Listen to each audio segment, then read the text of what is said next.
The media.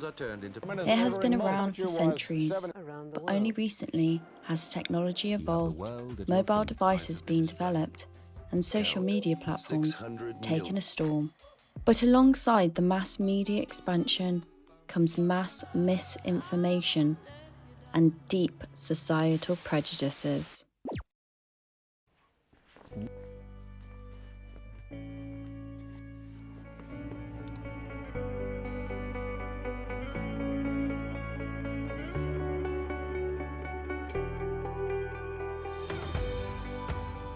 Almost a quarter of the world's population is now on Facebook.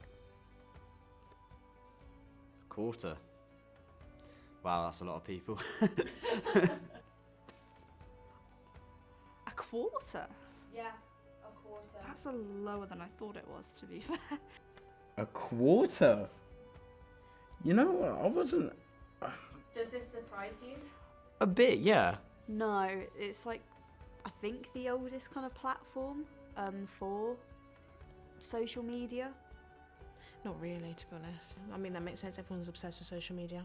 I thought it was going to be at least a half of the world's population. How come? Just because I know a lot of people are on Facebook. But I didn't think it would be that much, considering there's billions of people on the planet. 90% of hiring managers make their hiring decisions based on information found on social media. Do they? 19%. Ooh, 19. Okay, 19%. 19%, okay. Do you think businesses should be basing their judgments on people's social media accounts, on people's social media presence? Do you think it's fair to be doing that? Yeah, but I feel like people should also mind what they actually put on social media. I mean, not really. It's not the most professional way, I'd suppose. Hiring managers should look at the skills first, but then look at the social media presence. If it's just like how often they go on social media, what do they post, what's the type of things they post, have they got a bad reputation on social media? That's the type of things to look into. I think it's relevant. I mean, if I was an employer, I'd probably want to check. Okay, so the Cyberbullying Institute 2019 survey of US middle and high school students found that over % report having been cyberbullied. I'm going to say it's over 50%. 36? Oh, okay. 36%. That is slightly shocking. Almost half. 36. You know what? Humanities passed my faith test, I'm surprised. 36. 36%. Yeah, I feel like that's about right. Okay, 36%. Do you think that the media platforms are doing enough to help people who are suffering from this? I don't think they were, but now I think they do, because you can report stuff. I feel like social media shouldn't be held accountable, but they should do something better to stop it from happening. There could be some improvements, but overall I think there's not much they could do, and they're doing their best. I think they should have kind of measures in place for if it's ongoing or it's affecting someone's life, that they should be banned from that platform. Social media companies should be held accountable for cyberbullying. They should be doing more to tackle it and more ways to actually prevent it. From 2015 to 2018, there was around, I'm going to guess 200 million monthly engagements with fake news stories. I'm not surprised. That is shocking. It's so much easier to just be a fake person online. That's a lot. So these fake news stories are believed to have influenced election results and even spread misinformation during armed attacks, such as Russia's invasion of Ukraine or the attack on the US Capitol building. That is so high, but also I thought that these social media platforms would have systems in place that can spot fake news and know it's not reputable. That's too high, because it has the opportunity to sway voting for the right reasons or for the wrong reasons. I think even just having one view of fake news can be catastrophic. Vulnerable people will believe this misinformation, and that can really affect like people, so it's definitely something to be looked out for. I'm surprised it's that high, but obviously a lot of people are gullible in a weird way. 45% of adults in the UK believe that they come across fake news every single day. That makes me think I'm coming across fake news all the time now. I've learnt about how the media works and I've just given up on it. I'm quite particular with who I follow.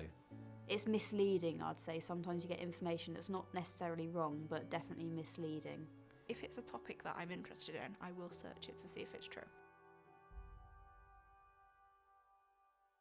I wanted to find out more about the link of mental health and these media platforms, so I spoke to Maggie Seck, Centre Coordinator of the charity group Jasmine House in Leicester. How much of an impact do you feel media platforms such as social media have on people's mental health?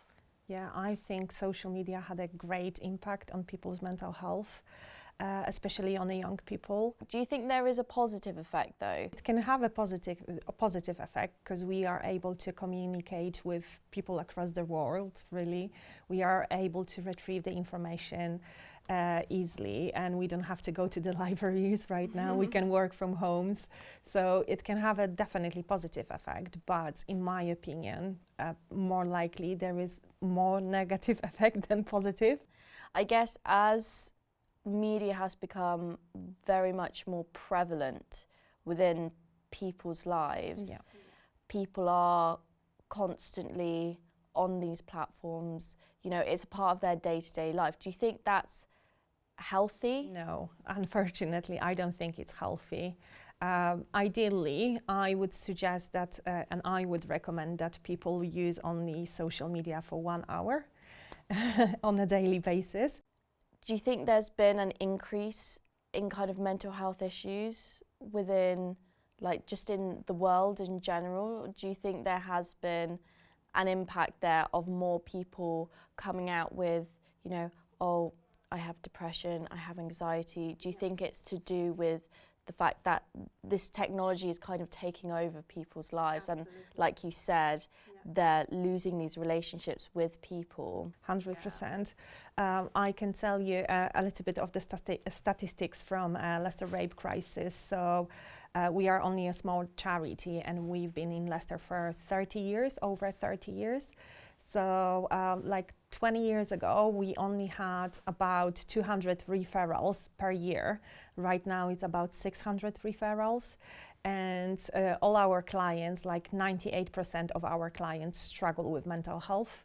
How impactful do you think it is when someone sees a news story of someone who is suffering with mental health and they use words such as psycho or bonkers or mental within their news articles, within the news stories that they're putting out on the television? Yeah, using those words such as psycho, crazy, bonkers gives you a label.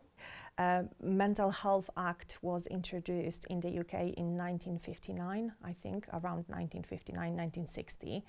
And before that, people who were classified as crazy or psycho were going to the jail. So obviously they did have a negative impact on their lives and the way the society viewed them, really.